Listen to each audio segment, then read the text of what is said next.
Assalamualaikum warahmatullahi wabarakatuh. Perkenalkan, nama saya Agnesia Ramadayanti, NIM 2130502094. Saya dari kelas 2152D.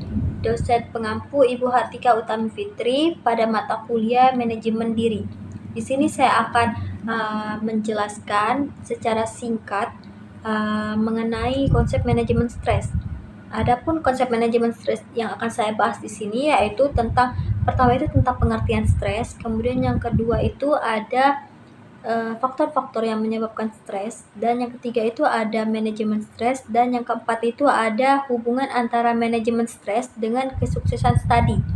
Nah, yang pertama yang akan saya bahas di sini yaitu tentang pengertian stres. Mungkin semua orang sudah tidak asing lagi jika mendengar kata stres, karena semua orang pasti pernah yang namanya mengalami stres, walaupun waktu dan intensitas serta tingkat keseringannya saja yang berbeda-beda. Nah, jadi stres itu sendiri artinya adalah suatu ketidakstabilan antara tuntutan yang kita terima itu lebih besar dibandingkan dengan kemampuan yang kita miliki.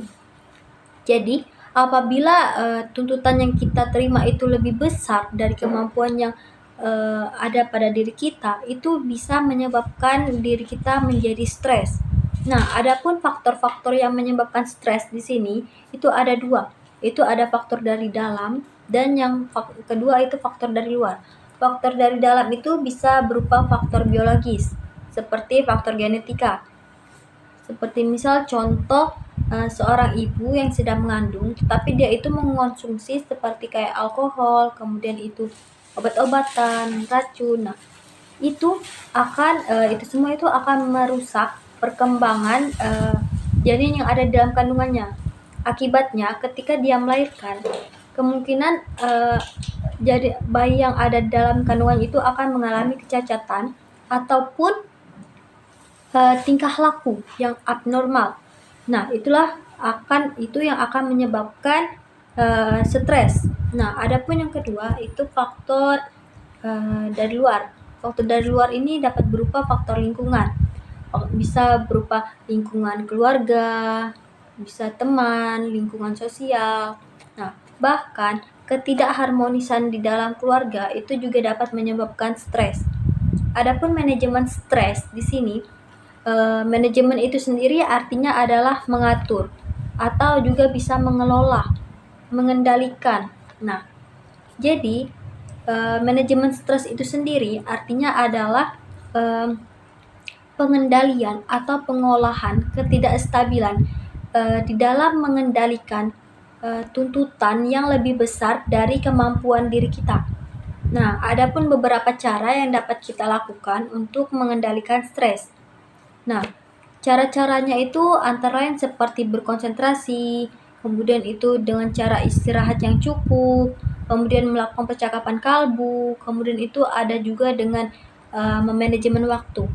Nah, hubungan antara manajemen stres dengan kesuksesan studi itu sangat erat kaitannya. Mengapa dikatakan erat?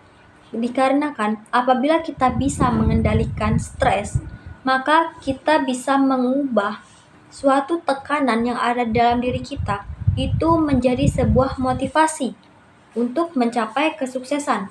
Jadi, apabila kita dapat mengendalikan stres, bisa memanajemen stres, kita dapat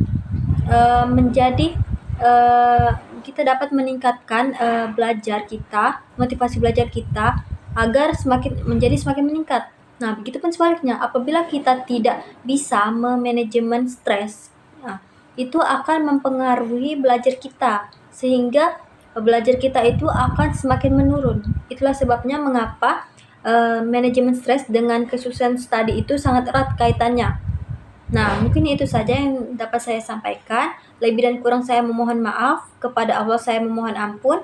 Wabillahi taufiq wal hidayah. Wassalamualaikum warahmatullahi wabarakatuh.